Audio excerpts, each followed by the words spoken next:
அன்பார்ந்த மக்கள் நிறுவன உறுப்பினர்கள் அனைவருக்கும் வணக்கம். மக்கள் நிறுவனம் ஏன்னு சொல்கிறேன்னா உங்கள் எல்லாருக்கும் நல்லா தெரியும், இது மக்கள் நிறுவனம் தான். ஆனால் அந்த பேரை இப்போ யூஸ் பண்ணக்கூடாது அப்படின்னு சொல்லியிருக்கிறதுனால மக்கள் நிறுவனம் அப்படின்னே சொல்கிறேன். இப்போ நான் வீடியோ போட்டதுக்கான முக்கியமான காரணம் என்னென்னா, உங்கள் குழந்தைங்களாம் இருக்கும் பார்த்தீங்களா, உங்களுடைய சின்ன சின்ன குழந்தைங்களாம் இருக்கும், அவங்கக்கிட்டலாம் சொல்லி இந்த நியூஸ் சேனல்களுக்கெலாம் எப்படி நியூஸ் வாசிக்கிறதுன்னு சொல்லி கொடுத்தா நல்லாயிருக்கும். ஏன்னா குழந்தைகளுக்கு தெரிந்த கிராமர் கூட இவங்களுக்கெலாம் தெரியாது. அந்த அளவுக்கு எதை எதோட கோக்கிறது அப்படின்லாம் தெரியாது, என்ன பேசுகிறோம் அப்படின்னு தெரியாது. உளறுவாய் நியூஸ் வாசிப்பாளர்களாக இப்போ ஏகப்பட்ட பேர் வந்துட்டுருக்காங்க. இப்போ ரீசண்டாக அதே மாதிரி தான் மறுபடியும் நம்ம மக்கள் நிறுவனத்தை ஒரு இழுத்துருக்காங்க.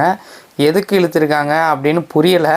அதை பற்றி தான் பேசுவோம் இந்த வீடியோவில். சேலம் மாவட்டம் அம்மாப்பேட்டைங்கிற பகுதியில் புனித அன்னை தெரசா மனிதநேய அறக்கட்டளை அப்படின்னு சொல்லிட்டு ஒன்று நடந்து வந்துட்டுருக்கு. அதில் நிறைய பேர் பொதுமக்கள்கிட்ட பணத்தை வாங்கி கோடிக்கணக்கில் மோசடி பண்ணிட்டாங்க அப்படின்னு சொல்லிட்டு ஏதோ புகார் வந்ததை அடுத்து போலீஸார் அங்கே அரெஸ்ட் பண்ண வந்திருக்காங்க. அதில் ஹெட்டாக இருக்க ஒருத்தவங்கள. அப்போ மக்கள் கூட்டம் கூடி அவங்கள அரெஸ்ட் பண்ண விட மாட்டான், அவங்க தவறு செய்யலை அப்படின்னு சொல்லியிருக்கிறாங்க. இதை இதுதான் சேனலுக்கு கிடைச்ச ஒரு நியூஸ். இந்த நியூஸை எப்படி சொல்லலாம் நான் சொல்கிறேன் கேளுங்க. சேலம் மாவட்டம் அம்மாப்பேட்டையில் நடந்து வந்த புனித மனிதநேய அன்னை தெரசா அறக்கட்டளை, அந்த அறக்கட்டளையில் பொதுமக்களிடம் பணம் வசூல் செய்து மோசடி செய்யப்பட்டுள்ளதாக தகவல் கிடைத்ததை அடுத்து அங்கு சென்ற போலீசார் கைது நடவடிக்கையில் ஈடுபட்டனர். அப்பொழுது கூடிய பொதுமக்கள் அந்த அறக்கட்டளை எந்த தவறும் செய்யவில்லை என்று கைது நடவடிக்கைக்கு எதிர்ப்பு தெரிவித்தனர். இதுதான் நியூஸு. சிம்பிளாக ஒரு நிமிஷம் கூட ஆகலை. இந்த நியூஸை நான் வாசிக்கிறேன், நல்லா பாருங்கள். எப்படி நியூஸை திரிச்சு விடுறாங்க, எந்த நியூஸை கொண்டு எந்த நியூஸோட கலந்து விடுறாங்க அப்படின்னு உங்கள் எல்லாருக்கும் நல்லா தெரியும். ஏற்கனவே இவங்களை பற்றி தெரிஞ்சது தான். ஆனால் இன்னும் திருந்தலைய குருவே அப்படிங்கிற மாதிரி தான் நடந்துக்கிறாங்க. என்னன்னு கேளுங்க. அண்மையில் மை ஆட்ஸ் என்ற நிறுவனம் பொதுமக்களிடம் பணம் வசூல் செய்து மோசடியில் ஈடுபட்டதாக புகார் எழுந்த நிலையில் அவருக்கு ஆதரவாக கூடிய பொதுமக்கள் பரபரப்பை ஏற்படுத்தினர். ஆனால் அதன் பிறகு பலர் பாதிக்கப்பட்டதாக புகார் அளித்தனர். அதேபோல் புனித அன்னை தெரசா அப்படின்னு சொல்லிட்டு அந்த நம்ம மக்கள் நிறுவனத்தையும் இப்போ மோசடி செஞ்சதாக ஒரு அறக்கட்டளையை சொல்லிகிட்டு இருக்காங்கல்ல, அந்த அறக்கட்டளையும் ஜாயின் பண்ணி கோத்து விட்றாங்க. என்ன ஒரு வேலை செய்கிறாங்க பார்த்தீங்களா? இதுக்கு தான் படிக்கணும். அதாவது டாப் லெவலில் படித்து ஒரு நிரூபராகவோ ஒரு பத்திரிகையாளராகவோ ஒரு நியூஸ் வாசிப்பாளராகவோ வந்தால் மக்களுக்கு இது மாதிரி கேவலமாக திரித்து செய்தி போடலாம் அப்படிங்கிறத நல்லா கற்று வச்சுருக்காங்க. படித்தவங்க எல்லோரும் இது மாதிரி மாறிட்டாங்கன்னு வைங்களேன், நாடு எங்கேயோ போயிடும். வல்லரசு என்ன வல்லரசு, ட்ரிபிள் வல்லரசு, அப்படியே வேறு லெவல் ஆயிரும் நாடு. இந்த மாதிரி பண்ணிகிட்ருக்காங்க. அதாவது உள்ளே இருக்கிற மக்கள், இந்த மக்கள் நிறுவனத்துக்குள்ளே இருக்க மக்களுடைய வேதனையையும் அவங்களுடைய எண்ணங்களையும் ஒரு நியூஸ் சேனலாச்சும் உள் வாங்கினீங்களா? என்ன உங்களுக்கு நியூஸு? 70 லட்சம், அது நல்லா கேட்டுக்கோங்க, கிட்டத்தட்ட 70 லட்சம் மக்கள் உள்ளே இருக்காங்க. அதில் கம்ப்ளைண்ட்டுன்னு வந்தது, அதுவும் பல பிரச்சனைகளுக்கு அப்புறம் கம்ப்ளைண்ட்டுன்னு வந்தது வெறும் 36 கம்ப்ளைண்ட்டு.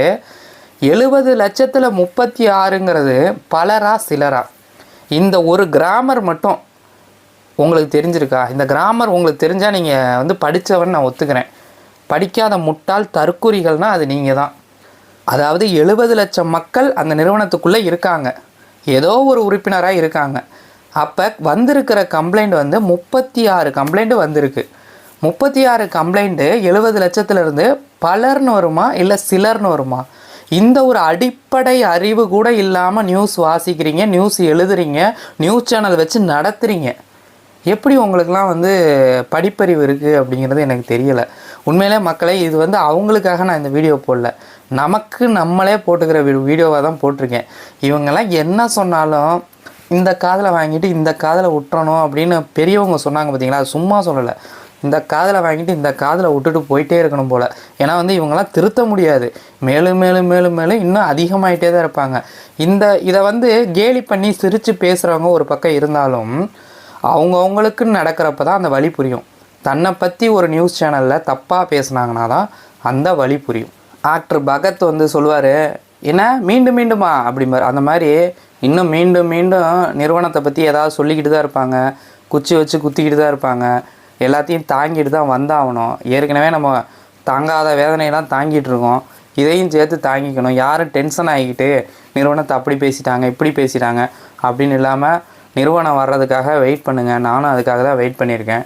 நன்றி நண்பர்களே. அப்புறம் இன்னொரு முக்கியமான விஷயம், நான் இதை சொல்லணும்னே இருந்தேன், பாருங்கள் மறந்துட்டேன், நல்ல வேளை சொல்ல ஞாபகம் வந்துருச்சு. என்னன்னு பார்த்தீங்கன்னா, நிறுவனம் தங்களுடைய பெயரையும் லோகோவையும் யூஸ் பண்ணக்கூடாது அப்படின்னு சொன்னதை யார் யார் எப்படி புரிஞ்சுக்கிட்டாங்க அப்படின்னு எனக்கு தெரியலை. ஆனால் வந்து என்னுடைய புரிதல் என்ன அப்படின்னு பார்த்தீங்கன்னா, நிறைய பேர் லூஸ் டாக் விட்டு மாட்டிக்கிறாங்க. என்ன பேசணும் எப்படி பேசணும்னு நிறையா பேர் தெரியாமல் ஒரு சில யூடியூபர்ஸ் என்ன பண்ணுறாங்கன்னா, லூஸ் டாக் விட்டு நிறுவனத்துக்கு சப்போர்ட் பண்ணுறேன்னு சொல்லிட்டு லூஸ் டாக் விட்டு எதிரிங்க கிட்ட போய் மாட்டிக்கிறாங்க. எதிரிங்கன்னு சொன்னால் அவங்க எல்லாருக்குமே நல்லா தெரியும், அவங்கக்கிட்ட மாட்டிக்கிறாங்க. ரீசெண்டாக கூட ஒரு நண்பர் வந்து நிறுவனத்தை பற்றி பேசி ஒரு சில விஷயங்களில் சிக்கி அப்புறம் வந்து ஜாமீன் வாங்கிட்டு வந்தார் அப்படிங்கிறது உங்கள் எல்லாருக்கும் நல்லா தெரியும். இந்த மாதிரி வேறு யாரும் போய் சிக்கிக்க கூடாது அப்படிங்கிறதுக்காக கூட நிறுவனம் அந்த அறிவிப்பை வெளியிட்டிருக்கலாம் அப்படின்னு தான் நான் நினைக்கிறேன். ஏன்னா ஒவ்வொருத்தருக்காகவும் வந்து இப்போ நிற்கக்கூடிய சூழ்நிலையில் நிறுவனம் இல்லை. நம்ம இப்போ நானே ஒரு பிரச்சனை வச்சுக்கணுன்னா எனக்காக வந்து நிறுவனம் நிற்குமா அப்படின்னா கண்டிப்பாக நிற்க முடியாது. ஏன்னா அவங்க பிரச்சனையும் அவங்களுக்கு தலைமையில் இருக்குது. அப்படிங்கிறதுனால அவங்க வெளியிட்டிருக்க அந்த அறிவிப்பை வெளியிட்டிருக்க வாய்ப்பு இருக்குது அப்படின்னு நான் நினைக்கிறேன். இன்னும் இல்லை, நான் ஒரே ஒரு சம்பவத்தை மட்டும் நினைவு கூர்ந்துக்கணும்னு நினைக்கிறேன். அது உண்மை சம்பவம், அதை நான் சொல்லிக்கிறேன். என்னன்னு பார்த்தீங்கன்னா, ஒரு காரு, அந்த காருக்குள்ளே 3 எலக்ட்ரிஷியன்கள் ஏதோ ஒரு வீட்டுக்கு எலக்ட்ரிக்கல் வேலை பார்க்குறதுக்காக அந்த போர்வெல்லாம் தூக்குவாங்க பார்த்திங்களா, அது மாதிரி ஒரு வேலைக்கு போயிருக்காங்க. போயிட்டுருக்கும் போதே மாருதி 800 கார் அது போயிட்டுருக்காங்க. ஒரு ரோட்டில் பூக்கடைக்கிட்ட நின்றுக்கிட்டு இருந்த ஒரு குழந்தைன்னா ஒரு 7 வயசு இருக்கும், 7 வயசோ 8 வயசோ இருக்கும். அந்த குழந்தை என்ன பண்ணிருச்சு, இவங்க ரோட்டில் கரெக்டாக தான் வந்துட்டுருக்காங்க, திடீர்னு குறுக்க வந்துருச்சு. இதை கண்ணுக்கு நேராக பார்த்தவன் நான், குழந்தை குறுக்க வந்துருச்சு. அதை இவங்க தடுமாறி பிரேக் அடித்தாலும் குழந்தை மேலே போய் மோதிட்டாங்க. குழந்தைய அவசர அவசரமாக ஆஸ்பத்திரிக்கு கூப்பிட்டு போயிட்டாங்க. கண்ணால் நான் பார்த்தேன், இதுதான் நடந்துச்சு. அந்த குழந்தை நல்லா நின்றுக்கிட்டு இருந்த குழந்தை திடீர்னு குறுக்க வந்துருச்சு. இப்போ என்னதான் இருந்தாலும் குழந்தை மேலே இடித்தது தப்பு தான், நான் அதை சரின்னு சொல்ல வரல. ஆனால் அடுத்த 10 நிமிஷத்தில் அந்த விஷயம் என்னவா தெரியுமா மாறிச்சு, அவங்க அந்த 3 பேரும் 3 எலக்ட்ரிஷியன்களும் குடிபோதையில் வாகனம் ஓட்டி அந்த குழந்தை மேலே தானாகவே போய் விட்டதாக பேச ஆரம்பிச்சிட்டாங்க. அதே தான் கேஸும் ஃபைல் பண்ணுற மாதிரி பண்ணாங்க. அதுதான் இப்போ சுற்றி இருந்தவங்க அப்படி தான் பேசிக்கிட்டாங்க. இருந்தாலும் காயம் பட்டுருந்துச்சு, குழந்தைக்கு தலையில் அடிபட்டு, ஆனால் சரியாயிடுச்சுன்னு தான் சொன்னாங்க, குழந்தை சரியாயிடுச்சு அப்படின்னு சொன்னாங்க. இந்த விஷயத்த சொல்கிறேன், அதாவது நம்ம ஒரு விஷயம் நடந்தால் அது நியூஸாக வர்றப்ப வேறு மாதிரி வரும் அப்படிங்கிறதுக்கு இதெல்லாம் ஒரு உதாரணம் தான். நன்றி நண்பர்களே.